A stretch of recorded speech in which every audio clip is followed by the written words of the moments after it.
नमस्कार। आज के इस विश्लेषण में हम घुमा फिरा कर नहीं बल्कि सीधी और स्पष्ट बात करेंगे।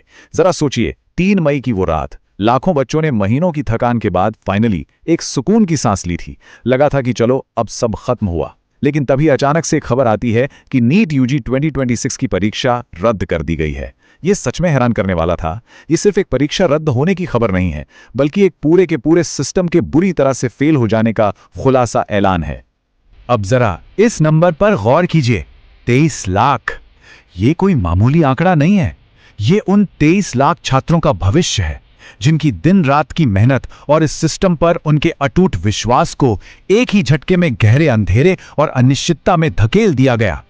मतलब इतनी मेहनत के बदले उन्हें आखिर मिला क्या? सिर्फ और सिर्फ धोखा।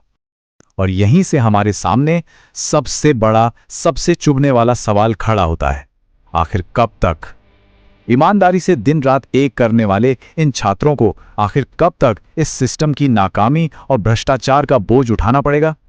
कमाल की बात देखिए, व्यवस्था खुद उनके प्रश्न पत्र सुरक्षित नहीं रख पाई और सजा किसे मिल रही है? हमारे बेकसूर छात्रों को। इस दर्द को गहराई से समझने के लिए इन छात्रों के बलिदान को समझना बहुत जरूरी है। एक सच्चे और ईमानदार छात्र की दुनिया कैसी होती है, वो बस एक छोटी सी चारदीवारी तक सिमट कर रह जाती है। कोई त्योहार नहीं, मोबाइल फोन से पूरी तरह दूरी, दोस्तों और खेलों से बिल्कुल किनारा। ये सब उन्होंने क्यों किया? क्योंकि उन्हें बताया गया था कि बस अभी कड़ी मेहनत कर लो, जिंदगी बदल जाएगी। लेकिन एक इकलौते फैसले ने उनकी ये पूरी तपस्या को मिट्टी में मिला दिया। तो अब सवाल उठता है कि ये सिस्टम फेल कैसे हुआ और ये शिक्षा माफिया इतने ताकतवर कैसे हो गए? परीक्षा के तुरंत बाद जिस तरह से ये पूरा तंत्र ताश के पत्तों की तरह ढह गया ना, वो साफ साबित करता है कि ये लड़ाई अब सिर्फ एक एग्जाम पास करने की नहीं रह गई है, बल्कि इस पूरी भ्रष्ट मशीनरी के खिलाफ है। इस नाकामी के जो शुरुआती संकेत थे, वो सच में डराने वाले थे। आप देखिए, परीक्षा खत्म होने के कुछ ही घंटों बाद टेलीग्राम पर हाथ से लिखे हुए नोट्स धड़ल्ले से घूमने लगे। राजस्थान और बिहार में तो ऐसे प्रश्न बैंक मिले जिनके 100 से भी ज्यादा सवाल असली नीट पेपर से बिल्कुल हूबहू मैच कर रहे थे। ये भ्रष्टाचार का एकदम खुला और सीधा प्रमाण था। कोई शक की गुंजाइश ही नहीं बची थी। यहीं पर हमारे सामने एक बहुत ही भयानक सच्चाई आती है। जरा दोनों के बीच का फर्क देखिए। एक तरफ वो बेचारा ईमानदार छात्र है जो रातों की नींद खोकर भयंकर मानसिक तनाव और अकेलेपन से जूझ रहा है, और दूसरी तरफ हैं ये चीटिंग माफिया और दलाल जो बस अपने पैसे और ऊंचे संपर्कों के दम पर पेपर पहले ही खरीद लेते हैं। अगर सीधे शब्दों में कहूं तो ये सरासर मेहनत की हत्या है। और इसका नतीजा क्या निकल रहा है? बिल्कुल सही सुना आपने। वे दलाल बना रहे हैं, डॉक्टर नहीं। जाहिर सी बात है, जो लोग करोड़ों रुपए देकर या पेपर खरीदकर मेडिकल कॉलेजों में प्रवेश पा रहे हैं, वो कभी असली डॉक्टर बन ही नहीं सकते।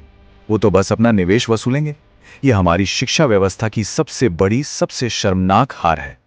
अब आप सोच रहे होंगे कि ये सब पहली बार हुआ है। जी नहीं। चलिए एनटीए के इतिहास और इस टूटते भरोसे की पूरी टाइमलाइन पर एक नजर डालते हैं। 2026 में इस परीक्षा का रद्द होना कोई अचानक हुई इकलौती गलती बिल्कुल नहीं है, बल्कि ये तो नेशनल टेस्टिंग एजेंसी यानी एनटीए की लगातार हो रही विफलताओं की एक बहुत लंबी श्रृंखला है। जरा इस टाइमलाइन को देखिए।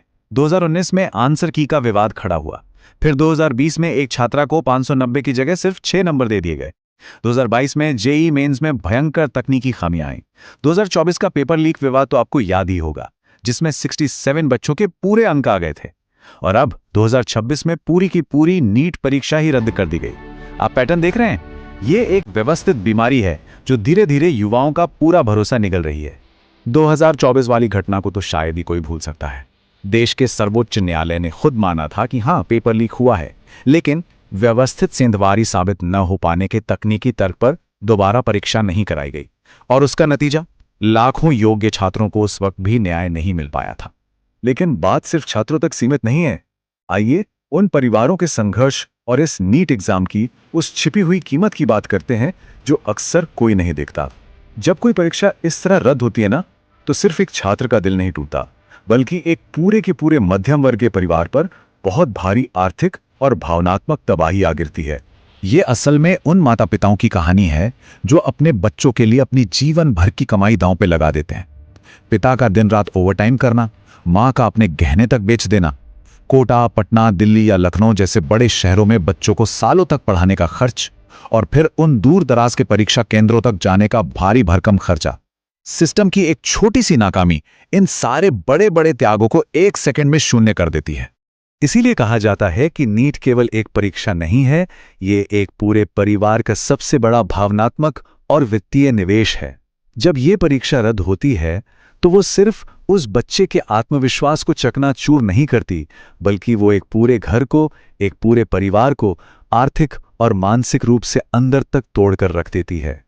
और इसका सबसे भयानक असर होता है मानसिक स्वास्थ्य पर। एक ऐसे मानसिक संकट पैदा होता है जिसे शब्दों में बयां करना मुश्किल है। छात्रों का आत्मविश्वास पूरी तरह खत्म हो जाना, उनका गंभीर अवसाद में चले जाना और कई बार तो जीवन से ही हार मान लेना। एक मेधावी छात्र के अंदर फिर से किताबें खोलने की इच्छा ही पूरी तरह मर जाती है। तो अब सबसे बड़ा सवाल ये है कि आगे क्या? इस निराशा और गुस्से से बाहर निकलकर अब हमें तुरंत क्या मांग करनी चाहिए? देखिए, अब हमें ठोस और तकनीकी सुधारों की सख्त जरूरत है। सिर्फ बातें नहीं, बल्कि इस पूरे सिस्टम में पूरी तरह से बदलाव लाना ही अब एकमात्र रास्ता बचा है। क्योंकि एक बात एकदम साफ है, सिर्फ दोबारा परीक्षा करा देना या बच्चों की फीस वापस कर देना, ये कोई स्थायी समाधान नहीं है। ये तो बस एक बहुत गहरे घाव पर छोटी सी पट्टी बांधने जैसा काम हुआ। असली समाधान तब होगा जब इस पूरे भ्रष्ट तंत्र को जड़ से उखाड़ फेंका जाएगा और पूरी व्यवस्था को पूरी तरह पारदर्शी बनाया जाएगा। इन माफियाओं को हमेशा के लिए खत्म करने के लिए हमें कुछ बहुत ही सख्त और आधुनिक सुधार चाहिए, जैसे कि पूरी तरह से कंप्यूटर बेस्ड टेस्ट यानी सीबीटी मोड, एकदम सख्त बायोमेट्रिक वेरिफिकेशन, एआई आधारित निगरानी प्रणाली, पूरी तरह से एनक्रिप्टेड पेपर सिस्टम और इन कोचिंग माफियाओं पर शिकंजा कसने के लिए कड़े नियम। मैं आपको सच बता रहा हूं, ये कदम अब कोई विकल्प नहीं है, ये आज के समय की सबसे बड़ी जरूरत बन चुके हैं। और अंत में मैं आप सबको एक ऐसे सवाल के साथ छोड़ना चाहता हूं जो आज इस पूरे सिस्टम के मुंह पर एक बहुत बड़ी चुनौती है। क्या इस बात की कोई गारंटी है कि अगली बार पेपर लीक नहीं होगा? जरा सोचिए इस बारे में, क्योंकि जब तक इस सवाल का जवाब पूरे भरोसे के साथ हाँ में नहीं मिल जाता, तब तक हमारे देश की आने वाली पीढ़ियों का भविष्य कभी भी सुरक्षित नहीं हो सकता।